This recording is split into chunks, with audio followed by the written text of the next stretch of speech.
The AWS CLI, a command line interface, allows you to interact with the AWS account using your console. You can install the CLI in various operating systems. In this video, I'm going to show you how to install the AWS CLI on an Ubuntu machine. You can follow similar procedure to install the CLI on the operating system of your choice. Go to Google and type in install AWS CLI. I'm going to install version v2 and select Linux. If you scroll at the bottom, you'll find the steps to install the CLI. Let's copy the first step and go to my Ubuntu console and download the zip file. We'll need to unzip this. If you do not have unzip, you might have to install that. I don't have unzip, so I'm going to install unzip first.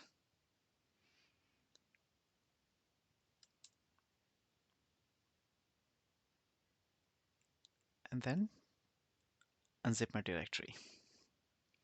The next step is to install it.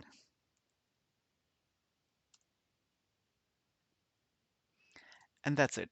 The AWS CLI has been installed. Let's look at the version. So I have the 2.2.4 version of the CLI.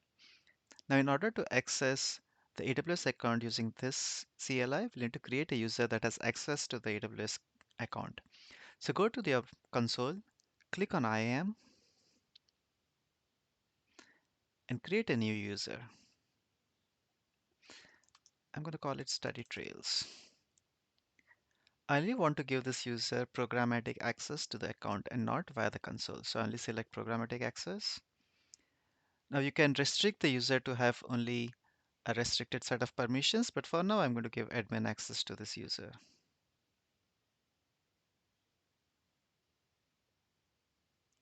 Click on Create User. This will create the user and also show you the access ID and key that you can use to access this account from the CLI. So let's go back to the console and type in AWS Configure. This will help you configure your client. I'll copy the access ID and the secret key.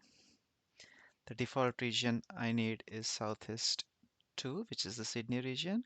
You can keep the format as default. And now this is configured a client. Let's see if we can list the bucket that we have created earlier. Let us see if we can list that bucket. So I type in AWS S3 LSS list. And I can see the bucket that I created in the previous video.